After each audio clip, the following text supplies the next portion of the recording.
Angel Cecil. Angel, doon natin ibigay yung public hearing karon.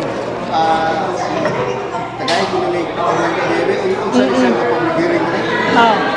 Nag-conduct ta og public hearing on two proposed ordinance amending taxation, business taxation diri sa ato ang city.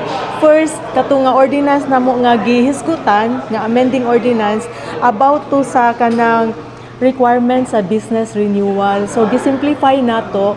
Before we used to require a lot of documents na notarized documents like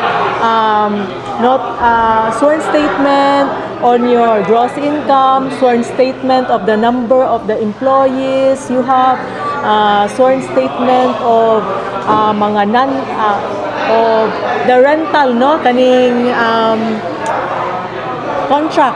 contract sa lessor lessee, pero karon gisimplify nato sa ato ang BPLO, sa ato ang system na ang nag-reformat sila sa ilahang forms nga mahimong usa na lang ka notarized document, especially katong sworn statement on gross sales and sworn statement on the number of employees. Mahimo na lang siya, ma-compact na lang siya into one document nga required, and na-lessen na ang mga other documents nga required. So, during the discussion, wala kahit tay problema ani. In fact, nalipay sad ang ato ang mga business stakeholders nga nagamay na lang ang papers nga kinahanglan nga i-submit nato. Second nga ordinance, medyo diri madugo ang ato ang discussion ganina. Siguro naabtan ta ani og 3 hours tingali natong diniscuss kay gidaginot man gyud nato ang mga sentimento, ang mga reactions sa ato ang mga business stakeholders nga different sectors, na atay wholesalers, na atay mga contractors na adinhi sa ato ang nag-participate ganina as our guest. So naatay adjustment sa tax. Yes, tinuod nga increase ang ato ang tax rates. So ganina nakita nato ang sample nga sa computation nga during sa old computation bayad siya og 295,000, then karon based on the new computation, if the amendment or ordinance is approved, mahimo siyang mobayad siya og 1.5 million. So diri nato gidiscuss nga unsaon nato ni pag meet in between nga dili ra kaayo madak-an ang mga negosyante, and at the same time kita diri sa atong LGU nag-adhere pud ta sa kaning required law sa ato ang coming from the Bureau of Finance nga ang ato ang tax rates sukad pa sa 2013 wala man gyud nato na adjust fully. Wala tay nahimong mga ginagmay nga adjustment. So gi-remind na ta sa ato ang Bureau of Finance nga we need to make adjustments na sa atong taxes kay mubo ra kaayo to sa una. So the business sectors naman are very open and okay sila sa adjustments as required by law, pero na sila mga hangyo nga dili lang nato i-abrupt, dili lang pud diretso nga taas ang rate kay they need adjustments, they need period to adjust kay kuan nila ang mga sentimento nila nga they are paying fully, they are declaring fully their gross tax na here in Osami City since 2020. Na practice na nato nga wala tay under the table arrangements, wala tay special negotiations nga mahangyo nato atong tax. We follow the rules, we follow our ordinances on the tax computations, and at the same time ning cooperate ang ato ang mga negosyante nga gi-declare nila fully ang ilang gross sales, which is the basis for the taxation. So kung taas ang iyang gi-declare siya honestly, 99% to 100% declare. So dako pud yang tax mabayad based on the even sa old rate kay gideclare naman niya fully. Wala naman siya ning ingon pareha sa una nga pila lang ka percent yang gideclare. So karon honest ang ato ang taxpayers, gabayad na sila, ga-declare na sila silang gross sales. So that is why there is that issue nga unsaon na to pag-reconcile nga nag-fully declare naman ta sa ato ang gross sales, and here comes the new tax rates nga which really has a 400% difference, no, nga higher good ang bag-o. So dito na to gideliberate.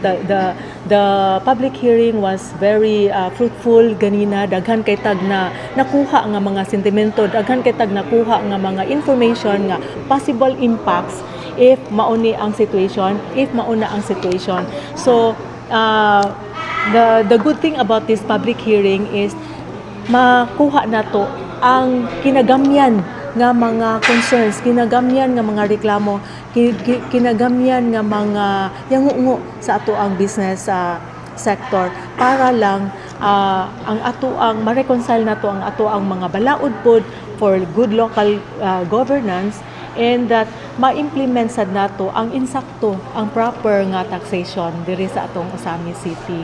Konsyal, ang ato ang 2013 business tax. Code.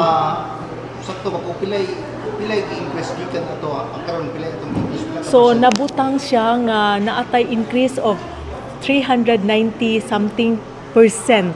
Gikan atong 2013. Yes, business medyo tax. dako gyud, no, kay laliman kag gikan nagbayad ka og 295,000 a year, karon mobayad na ka og 1.5 million a year.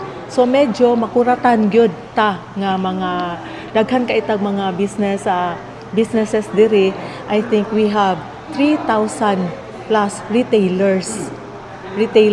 Kay lahi man ang rate kung different category. Lahi ang rate sa wholesalers, lahi ang rate sa mga contractors, lahi ang rate sa mga restaurants, cafeteria, lahi pud ang rate sa kanang profession or bangko nga rates. Financial institutions. Doon mga reaksyon kaganiha nga Sa mga Filipino-Chinese Chamber ug sa Osamis Chamber of Commerce. Atong reaksyon na nga kung doon na kay sakyanan medyo taas magid ang Osamis mo na lang ta sa O ang mao na ang mura og nang ilahang nakita nga scenario nga in case mo taas ang business rates nato ang tax rates nato dire, mo taas ang bayronon sa negosyante, aha man niya ihapak ang kana nga amount, kung dili patasan niya ang yang presyo sa iyang baligya. So ang consumer, ang effect daw ana sa consumer, magkatay-katay ba siya, mag-domino effect. So si consumer dili na ganahan mo palit sa ato ang diri sa atong Osamis. Labi na kung naa kay sakyanan, duol na lang kaayo ang katong yang giingon nga sa tubod. Mag-grocery na lang ta didto kay na may supermarket dito, na may mall didto. Ang tendency mawad-an ta diri og mga consumers or buyers kay mo prefer na lang sila dito sa lain sa neighboring cities. Then sad pa ana muadto sa lain nga probinsya. So, buti pasabot kung mawad Ma-affected ta. Ang atong ekonomiya, ubos ang atong ekonomiya. Posible nga ma-affected ang ato ang economy, dili na ta mo growing economy, mamubo na ang ato ang exchange of kaning economy, kaning buying and selling nga activities, maminus ta diri. Moto iyahang possible impact. Okay, nini konsehal nagkuha naman tarong public hearing usay sunod niya lakang sa tong konseho mas Yes. makuti pa ba atong buhaton nini? Yes. According sa ato ang colleagues ganina, no, sa atong mga councilor, dili ni nato dali-dalion or dili ni nato himuon og railroad nga system nga way of making things easier, diretso na lang ta approve, and it needs a detailed deliberation. so that both parties will arrive at a win-win solution according to Honorable Lorly Fuentes and supported by the Honorable Saulo Salvador nga ato ni siyang i-meet, ato ni siyang i-reconcile kay dili pwede ang isa ka party ma-dehado, ma-put into disadvantage, and at the same time we also do not want our government nga siya pod ang ma-put into disadvantage pod. So we want everybody to cooperate, we want everybody to work with, and kita teamwork man ta as per the explanation of Honorable Katkat Lim. We are a team. So we will solve this together in harmony, and we will make resolution, find ways nga unsaon ni nato pag-reconcile. Possible ba dunay lain usab nga hugna sa pagtagbo sa itong mga business sector? Yes, possibly, because we are waiting for the position papers of the different business sectors. We have position papers expecting from the Chinese Chamber of Commerce and the Osamis Chamber of Commerce and other mga associations, no? Mga vendors association, retailers associations, there is Osamis, or any personal or individual position paper. We are considering everything so that we can compare notes and we can start where we can set our our baseline for discussion and for further amendments or revisions of the proposed amendment. Doon nakahisgot ka katong primero nga proposed ordinance requirements para sa renewal. Unsa ka nito? Yes, katong mga notarized sworn statement, ingon ana. Because in Osami City, I am just very proud to say nga ang atong businessman diri are already disclosing their gross sales fully. So I don't think this is practice in other cities nga ang mga businessman mo declare good nga mo ni ako ang halin the whole year. So mo ni inyong basis for my taxation. In the past, we used to just declare any amount that we want. But because we are already practicing good governance sa ato ang local government unit of Osami City, we do not entertain anymore special negotiations, special arrangements nga pwede ba hangyo, pwede ba kanilang akong i-declare nga tax kay migo bitaw ta.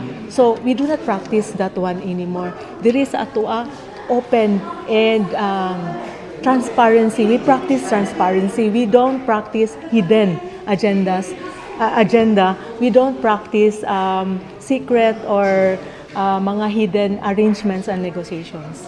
Ang atong renewal magsugod ba pag January 1, yes.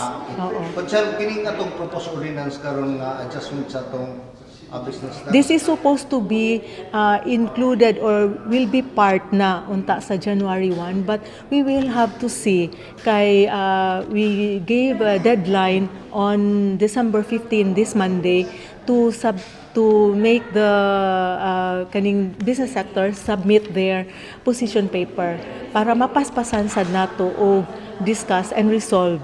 Pero mapas ang pagkain. We still have to wait for the position papers. Oo, kay depende man na unsay unod sa ilang mga hangyo, sa ilang mga recommendations.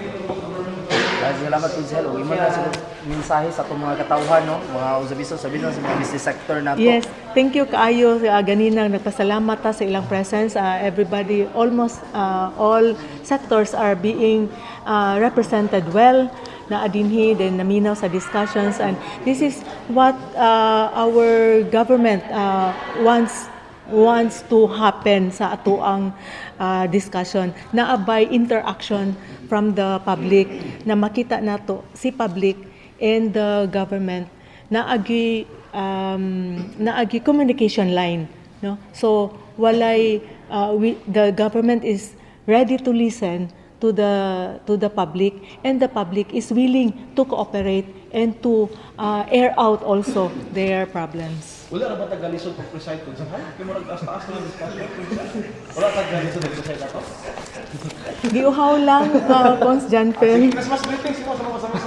Merry Christmas and let's continue to fight for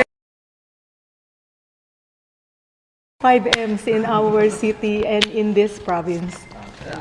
Konsyal, salamat kayo sa konsyal Cecil ko. Konsyal, kung sa to'y ato ang chairmanship? Chairman on the Committee of Education, Committee on Business, Trade and Industry, mo nakita ang nag-preside karon, Committee on Economic Enterprise. So, kini nga public hearing karon ko ani. Is under Committee. Business, Trade and Industry. 3 committees. Business, trade, laws and styles, and barangay affairs. Joint committee. So, ato makauban ang chairman sa Committee on Media Affairs.